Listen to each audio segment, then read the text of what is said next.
Okay, so week 2 of the Baby Steps series. What are you guys thinking about this so far? I've been hearing some pretty good feedback that even from people who have been doing this for a while, they're in the second program, saying that it's good to have the refresh. Is it refresh, whatever. But what are you guys thinking about this Baby Steps series? I'm digging it so far. Tell me in the chat.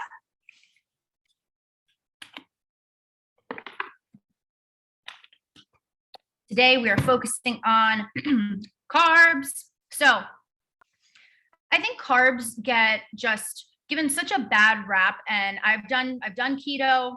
I've been a type 1 diabetic, looking at how many grams of carb are in something for most of my life, so I'm really excited to dive into this topic because I'm hoping it gives a lot more clarity. And I think rather than just making it that carbs are bad, understanding what they do to us and the effects they have, and then being able to decide for ourselves how to apply that, I think that's a lot more powerful and long lasting. So I think I am really pumped to give you the Michelle version of the science behind this. Okay, so carbs.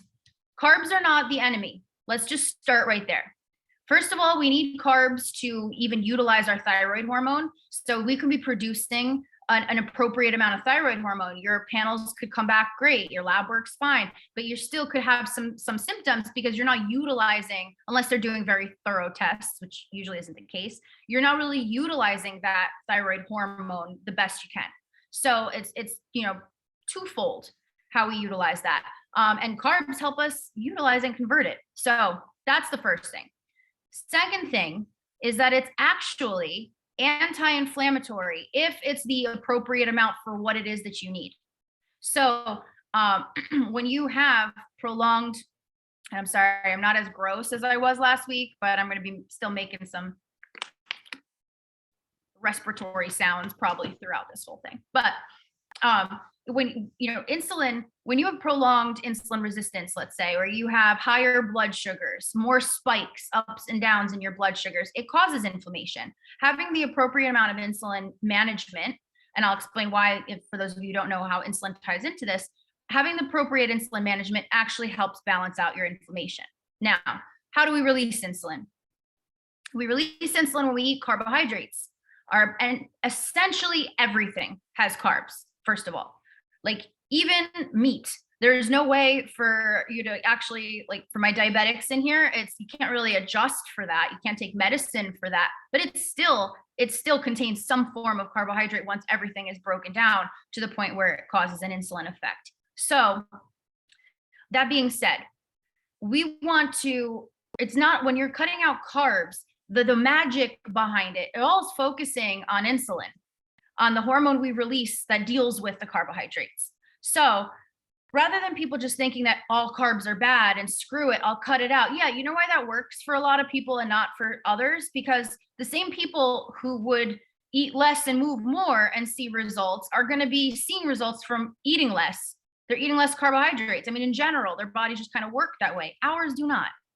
And if you do see, tell me if you've been on this side of the coin where maybe low carb or keto or whatever really did great things for you at first, and for some reason you just fell off.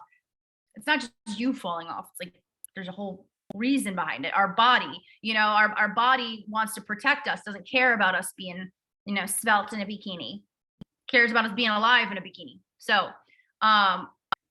before I get off track, Insulin affects, the reason we release insulin for carbs is because it's supposed to convert the food that we're eating, the carbohydrates we're eating, into energy for our cells to utilize.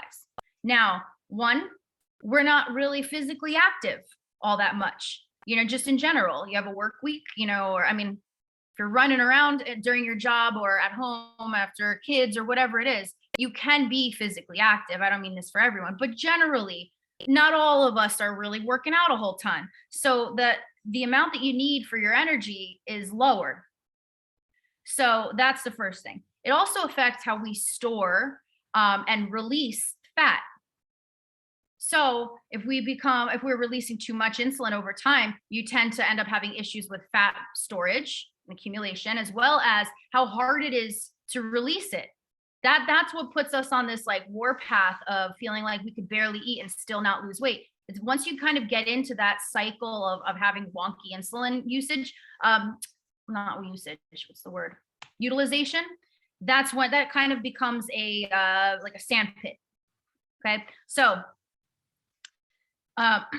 now so far, questions so far. I just rattled off a whole bunch of stuff about insulin at you. So while this recording will be available and you can go back and take notes, so far, are you guys following me? Any questions, anything you need clarifying?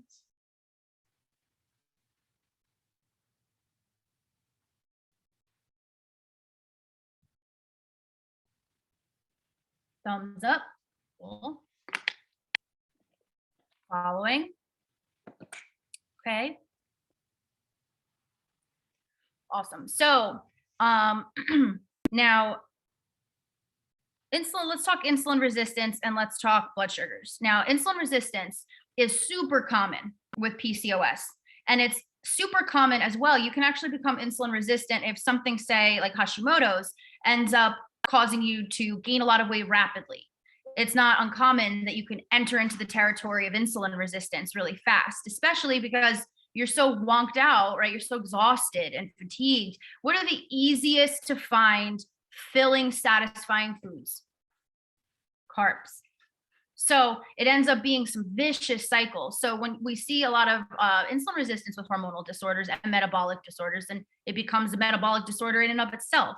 So that's the first thing. Insulin resistance is when your body starts to think that it just going forward, needs to release more insulin than is necessary. So it puts it right into, utilize what you need to for your cells, and then all the rest of that turns into fat and gets stored. And when you're insulin resistant and it's every time you're eating, your body's measure of how much insulin to release for the carbs that you've eaten is all haywire, you end up getting too much, and then again, more fat storage. So you start metabolizing things differently. Now, this is a big cycle because it also causes a lot of fatigue. And with that comes, sorry, hold on. Everybody pray I have a voice for the next Zoom, okay? But when you have a lot of fatigue, then physical activity decreases naturally. Like you're exhausted. You got to get your bills paid, and that takes up all your energy. So what happens, we reduce muscle mass. And when you reduce muscle mass, you become even more insulin resistant. So it kind of becomes this big cycle, right? Now, let's talk blood sugars. A lot of times, when you're adjusting, I want to say this, maybe I'll say this for after we talk about methods on how to taper this, okay? But first, that's the more functional part of it, okay? Now, how do you guys feel about carby foods? Do you feel shame in regards to carbs? Do you have special ones, like favorite carbs over others? Do you feel emotionally connected to them and it's scary to think about getting rid of it? Be honest. What are your thoughts on carbs?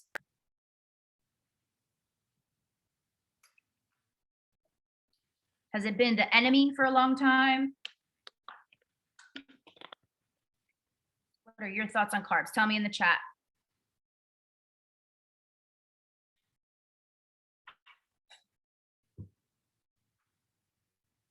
Worry, guilt, shame, and then restricting so much it becomes like something you want more. Yes, absolutely. Guilty that I love them, right? Like almost as if we're not allowed to, right? Like how dare you prefer foods that make you retain weight? Not that they taste the same as they would to someone who doesn't have a metabolic disorder, and you have just as much of a right to like them, right? Love carbs. Potatoes are my favorite. Yes. Oh my God. Potatoes are the best. And there's no replacing a potato. There's some that can scratch the itch a little bit, but a potato is a potato. I love it. I could live on them. I feel like current diet culture has made it so we're guilty if we have them. Absolutely. They're easy and quick, but I always have to remember to include protein with them. We're going to get to that. Take my little diabetic tricks out of my hat, I struggle with my cravings when I don't feel good. All I want is carbs. Yeah, my sick food is French fries. When When I'm not feeling well, all I want, well, French fries and like tomato salad. I'm such a weirdo. And oddly, seafood. I won't ever eat it because I know I'll get sick, but I'll crave it. Anyway, I digress. I love carbs, but I have an inner dialogue that thinks they're bad. I do know better, but it's hard to break from chronic dieting and keto. And I am potato obsessed. Okay, so carbs are a beloved thing, right? Now, the problem becomes that, and I hate when clients come to me at first, they're like, I'm not eating healthy. And I hate that diet culture has made us just have this overall idea of what the hell is healthy, with all of the different things we got to watch out for and things that are bad and this, that, what the hell is healthy and not healthy anymore? Even like, do we know? It's so convoluted. It's like, should we just not eat? Should we go to ice? Should that be our alternative? So not all carbs are bad. Not all food is bad. There is no bad food. There are certain ingredients that have a certain effect, right? You were to go out in the woods and eat a berry, and that berry gives you the shits. You have the shits as a result of eating the berry, right? So there's foods that you eat that affect you in certain ways and things like that. And then there's foods that you like that don't have that effect on you that exist as well. And it's up to us to have the discretion to pick which one we include and when. Because they can all be delicious, but they all have, a place and a power that, like someone mentioned before, if you over restrict, like Chelsea mentioned before, if you over restrict, you get to a point of wanting it that much more, 100%. And it's not just because we're undisciplined, it's human nature. It's everyone. Think to everyone right? I want you to pick 3 people at least that that have lost a tremendous amount of weight and have managed to keep it all off without yo-yoing for at least 3 to 5 years now. How many out of the 3, do you guys know anyone in here know 3 that have lost that weight, kept it off for years now, if it was a tremendous amount of weight? We're very hard pressed to find anybody that's the case about. And that doesn't have to do with hormonal issues. That's people who can do the restrictions shit and still lose weight, unlike us, and even they don't maintain long-term drastic weight loss. We have to stop thinking it's our behavior and our discipline or lack thereof, and start kind of working with our human nature to just have these options. We make the choice on what we eat. And sometimes we'll include the stuff and we know the effect from it. And sometimes we'll include stuff that doesn't affect us and we love it and it tastes great. Finding what those foods are is the work. Okay. So, but all 3 eat cups of celery for lunch and nothing else. And that will fade. Unless every generation of people before them had the same body type, the same metabolism, because that does happen, right? But aside from that, like if they've lost all that weight and they still maintain it by eating very little, that fades. Before I get too off track, I forgot to say this on the calorie baby step one last week. I'm so mad. But the hypothalamus, some of you have heard this from me before. We've gone over this, but this is my favorite thing to teach. So the hypothalamus is a little gland in our brain that is like the control tower for all of the rest of our endocrine system. So all our hormones, our glands that produce hormones, the organs that do that, all that.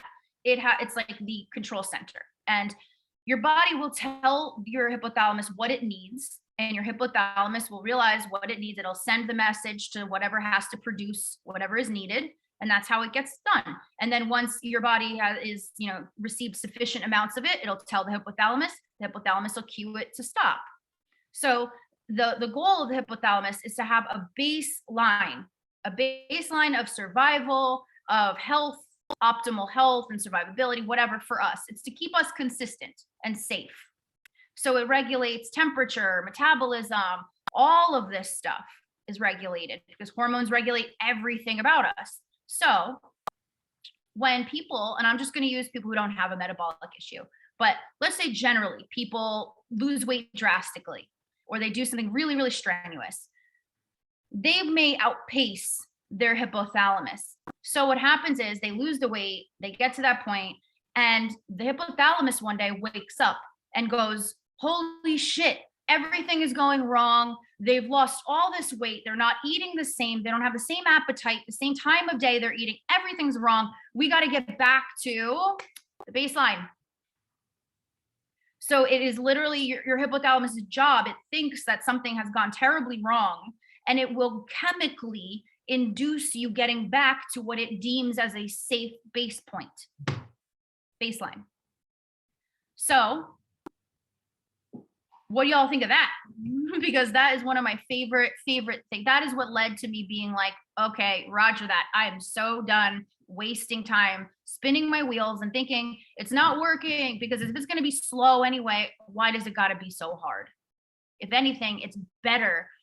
I mean, is anybody's mind like by that notion that we have a mechanism built in that cares about us surviving to the point where if we try to do something extreme, even if it yields results, it's not for health and it's not permanent. Our body will chemically make us return to where we were at. So that being said, the way we do this is becoming okay with going slow. And it sounds like easy to some, but sometimes that's a harder approach. How many of you guys have been caught up in the momentum, the passion and the momentum of trying something new? And it seems like in the beginning, when you make this all or nothing decision, even a difficult lifestyle seems so much easier.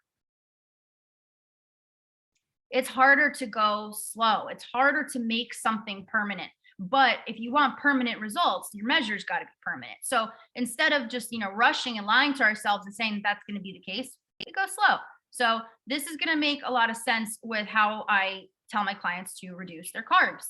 So because we don't want anybody here to go keto or have to go solo, and because I think macros are bullshit, and unless someone is a type 1 diabetic that literally has to calculate to the gram how much carbs are in something, I don't think that your average person really needs to have a macro cap. Granted, there's going to be a difference between, like 20 grams or 30 grams, like stuff like that. Of course, it's going to matter, but it depends on what it is that you're eating. You're not a diabetic, your body's going to round that shit out and you'll be okay. But there's a lot of other things to change. So that's the first thing.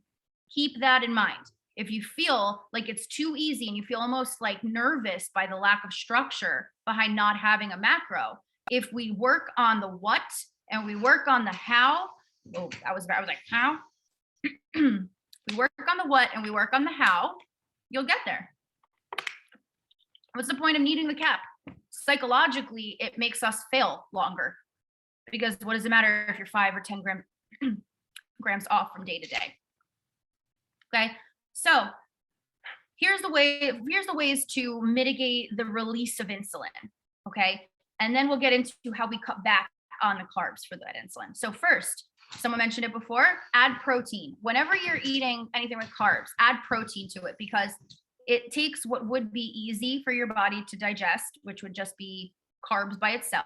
You'd get a quick burst of insulin and be done.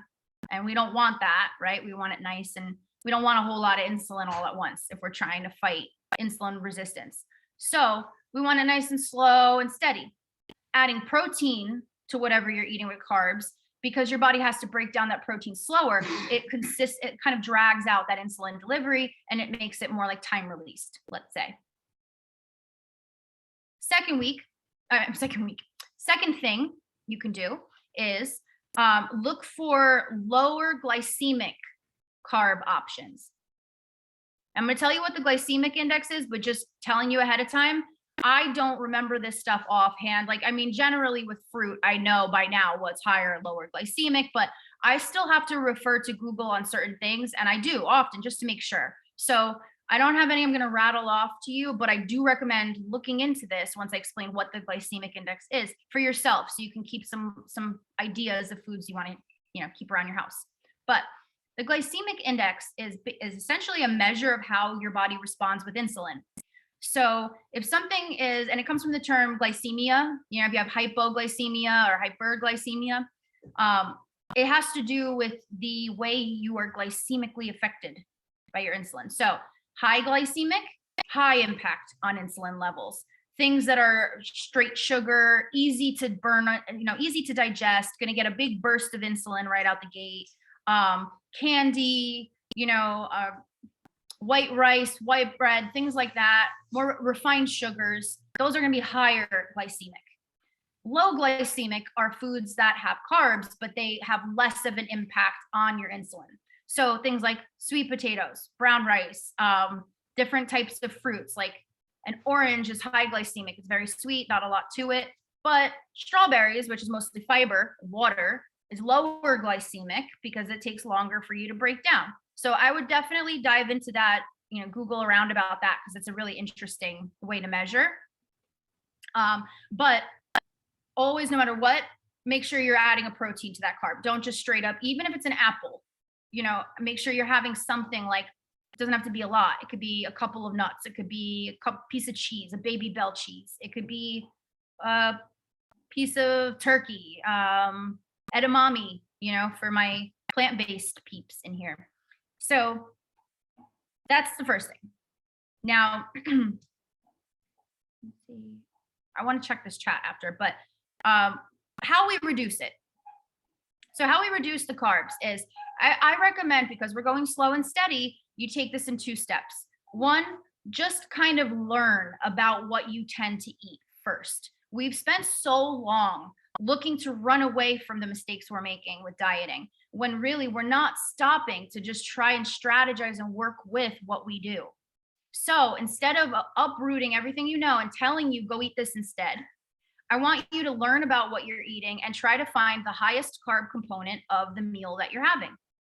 Then jot it down, keep a running list of this, and look to replace these highest carb components with anything that is any less carbs. It doesn't have to be low carb necessarily, but if this is your baby step, don't go overzealous, everybody. Wait to get here if you're not here yet. But if carbs are your baby step, you should replace the highest carb component in the meal that you're eating with anything that's any less carbs. And by the end of the day, you're going to be cut down already without having to sit there and think about it and feel like you're maxing out and all that. It's like reverse engineering. Okay. So that's the one thing. Replace the highest carb component of the meals. Also, you can look for easy carb replacements. Sugar is going to be a high carb thing in your day. So if you can find a sugar-free replacement, and I'm not saying fruit, I'm saying literally go on nutrition.com or Amazon or Whole Foods these days, Target. There's so many different things out there.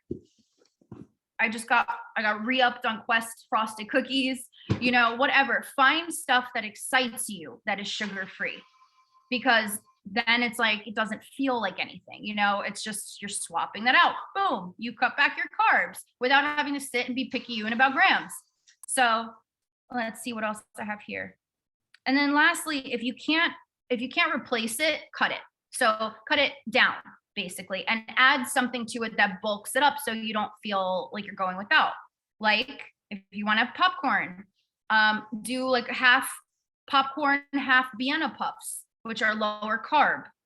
What did I write here? Instead, do 1 corn tortilla, regular corn tortilla, but then use a Tia Lupita corn tortilla for the other ones if you want more.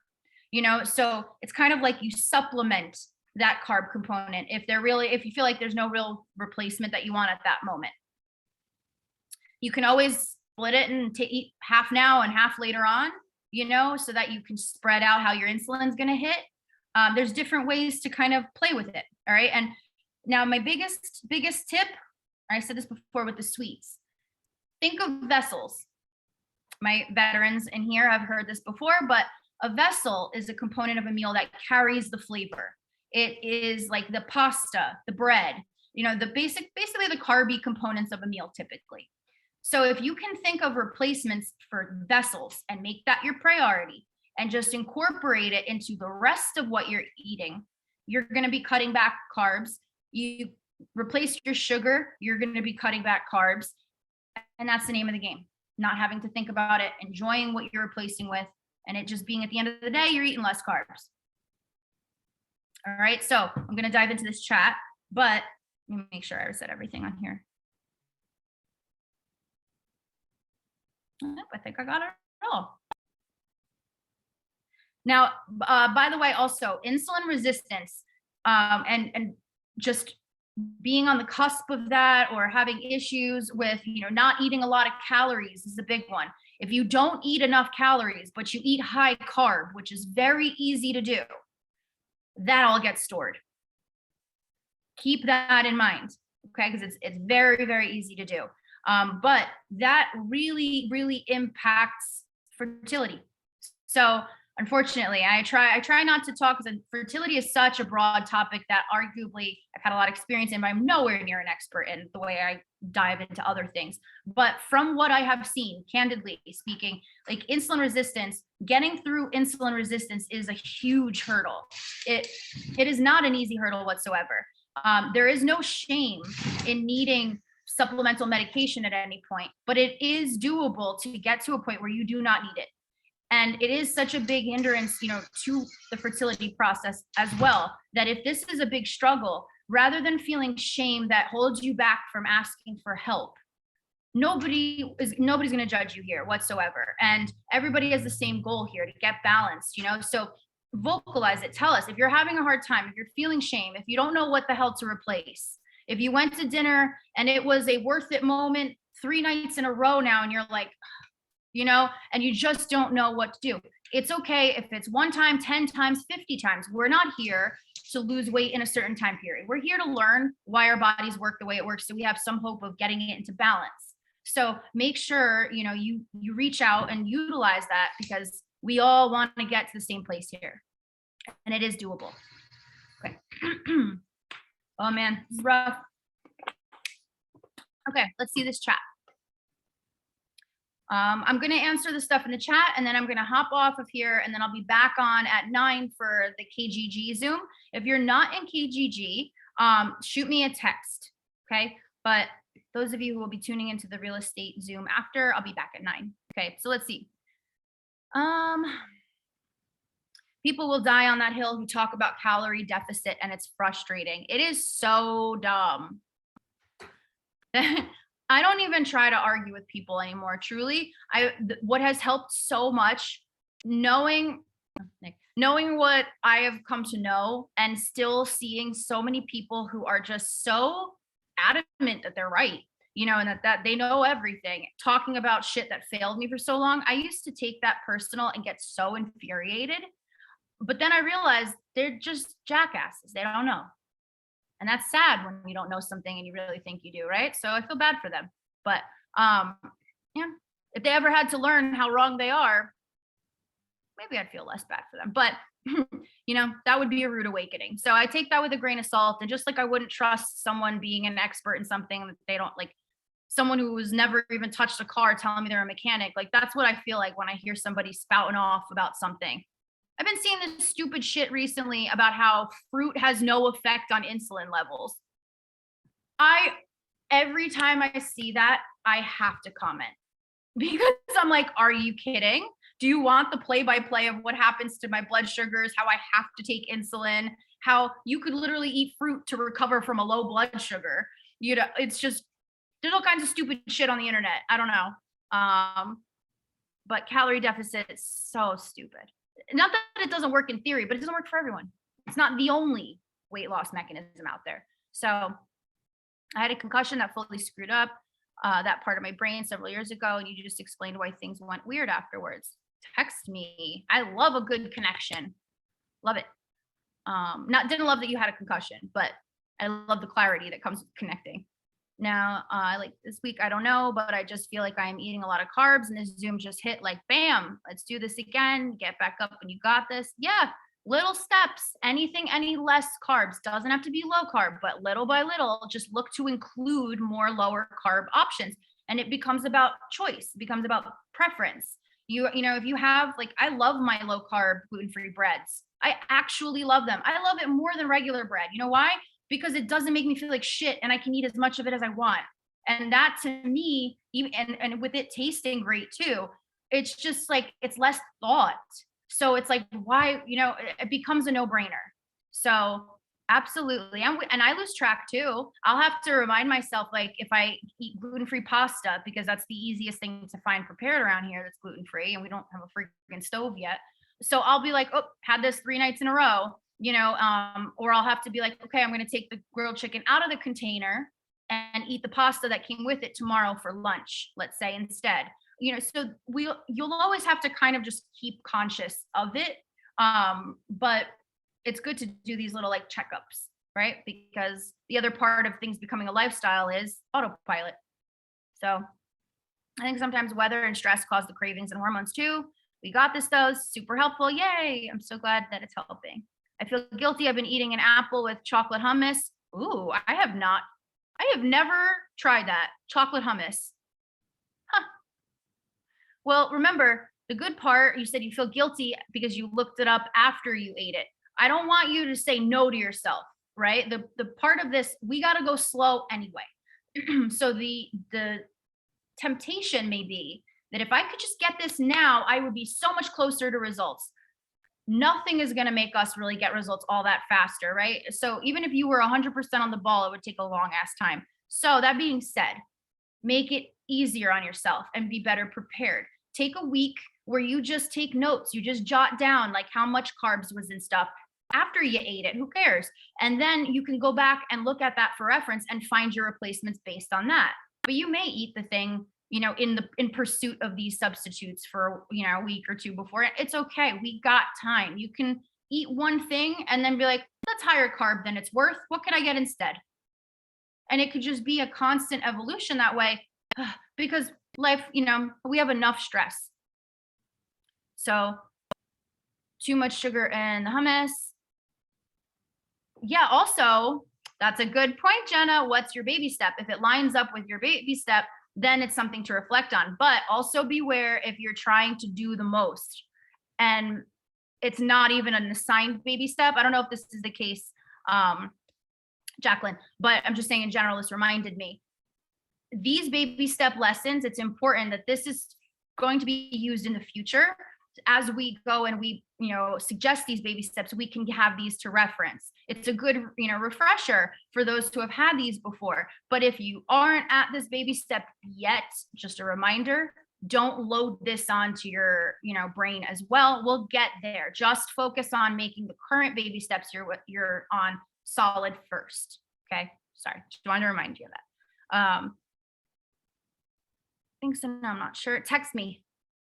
Chocolate hummus. I'm amazed that I haven't tried this yet. I'm usually like pretty forward with all the food stuff. Like I'm pretty adventurous.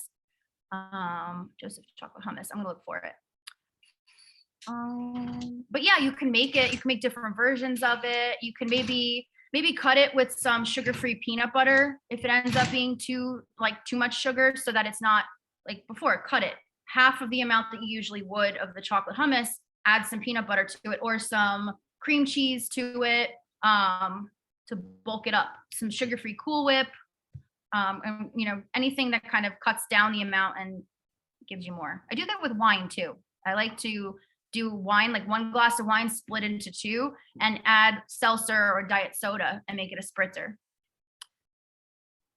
Okay, are almond flour tortillas considered high carb? Not generally. It depends on if it's an almond flour tortilla. It's not. Are you talking about the siete one, Rachel? Because the siete ones are pretty good and they're lower carb than the corn tortillas. But I forgot, was it Tia? Let me get the tortilla that I mentioned before.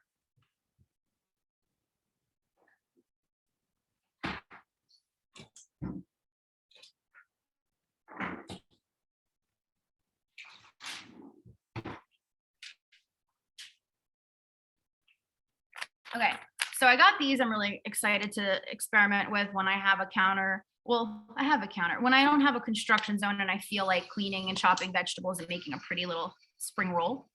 These are those like clear soy paper wraps. I love the texture because they're so chewy. And then these are the low carb tortillas I'm going to be trying. I've heard nothing but good things. It's Tia Lupita. It's made from cactus and corn. So I don't know. But I've tried a few different ones. Crap, I forget the other one. I'm gonna dig up all the ones that I've tried in the past and post them. I'm not sure the answer, but the ones from Trader Joe are amazing. It's awesome. Yeah, there's a ton of different ones, and maybe what you guys can do is when we post this recording, if you've tried some lower carb alternatives of things that you've really loved in the past, if you wouldn't mind commenting on the recording when we post it in the page, just we can maybe pick each other's brains and try some stuff. There's also in the classroom, there's bread recipes.